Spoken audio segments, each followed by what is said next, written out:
એવું અમુક લોકો તૈયાર જ હોય, કારણ કે અમુક લોકોની નેતાગીરી જ મારા નામ પર ચાલતી હોય. મને કોઈ દુઃખ નથી. ગૃહ રાજ્યમંત્રી હર્ષ સંઘવી દ્વારા નામ લીધા વગર જિગ્નેશ મેવાણી અને ગોપાલ ઇટાલિયા ઉપર પ્રહાર કર્યા છે અને તેમણે કહ્યું છે કે કેટલાક લોકોની દુકાન તેમના નામથી જ ચાલે છે અને જે પ્રહાર કર્યા છે તેને લઈને હાલ એક વિડીયો પણ સામે આવ્યો છે અને તેને લઈને રાજકારણ પણ ગરમાયું છે. શું છે આ સમગ્ર મામલો, વાત કરીશું આ વિડીયોમાં. વૈષ્ણવજન તો તેને કહીએ જે પીડ પરાઈ જાનાને રે.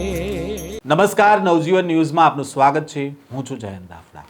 કોંગ્રેસ દ્વારા જન આક્રોશ રેલીની શરૂઆત કરવામાં આવી હતી અને જન આક્રોશ રેલીની શરૂઆતમાં જ્યારે વાવ થરાદમાં જિગ્નેશ મેવાણીને ત્યાંના સ્થાનિક લોકો મળ્યા હતા અને દારૂ અને ડ્રગ્સ બાબતે રજૂઆત કરી હતી અને ત્યારબાદ જિગ્નેશ મેવાણી છે તે એસપી કચેરીએ પહોંચે છે અને પોલીસના પટ્ટા ઉતારવાની વાત કરે છે અને ત્યારથી જ જિગ્નેશ મેવાણી દ્વારા ડ્રગ્સ અને દારૂ મુદ્દે મુહિમ ઉપાડવામાં આવી અને સતત ગૃહ રાજ્યમંત્રી હર્ષ સંઘવી ઉપર પ્રહારો કરવામાં આવી રહ્યા છે. તો બીજી બાજુ આમ આદમી પાર્ટીના વિસાવદરના ધારાસભ્ય ગોપાલ ઇટાલિયા પણ અવારનવાર ગૃહ રાજ્યમંત્રી હર્ષ સંઘવી સામે પ્રહાર કરતા જોવા મળતા હોય છે અને હવે આ મામલે નામ લીધા વગર ગૃહ રાજ્યમંત્રી હર્ષ સંઘવીએ પ્રહારો કર્યા છે અને કહ્યું છે કે કેટલાક લોકોની દુકાનો છે તે તેમના નામથી જ ચાલતી હોય છે. પહેલાં તો આ મામલે શું કહી રહ્યા છે ગૃહ રાજ્યમંત્રી હર્ષ સંઘવી, તેમને સાંભળીએ.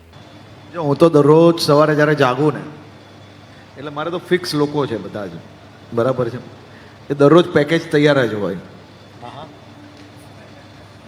મારે જાગવાનું સવારે જેવું થતું હોય છે એવું અમુક લોકો તૈયાર જ હોય, કારણ કે અમુક લોકોની નેતાગીરી જ મારા નામ પર ચાલતી હોય. મને કોઈ દુઃખ નથી અને મને ક્યારેય કોઈ દિવસ ગુસ્સોય નથી આવતો.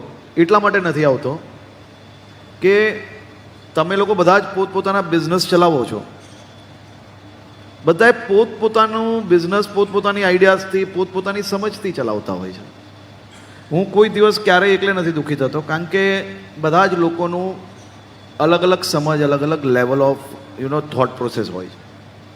હું એવું માનું છું કે મારો જન્મ કોઈને મદદ કરવા માટે બન્યો છે. ક્યાં વાત, ક્યાં વાત.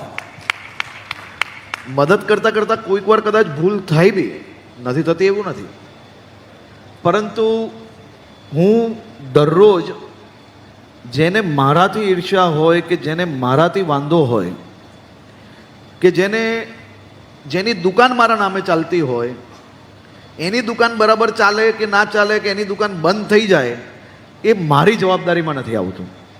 મારે તો મારા સ્કોપમાં આવતું જે કામ છે એ કામમાં વધુમાં વધુ રિઝલ્ટ કઈ રીતે આપી શકાય એ જ મારે જોવાનું હોય છે. પણ હું 100% એવું માનું છું. ગૃહ રાજ્યમંત્રી હર્ષ સંઘવીએ કહ્યું કે તેમણે સવારે ઉઠે એટલે કેટલાક લોકોની દુકાન છે તે તેમના નામથી જ શરૂ થતી હોય છે અને તેમની દુકાન ચાલે કે ના ચાલે તે તેમનો વિષય નથી અને જે તેમની ઉપર પ્રહારો કરવામાં આવતા હોય છે, જે ધારાસભ્ય વિપક્ષના હોય છે તેમના દ્વારા તેને લઈને ગૃહ રાજ્યમંત્રીએ એક કાર્યક્રમ દરમિયાન વળતો પ્રહાર પણ કર્યો હતો અને તેને લઈને રાજકારણ પણ ગરમાયું છે.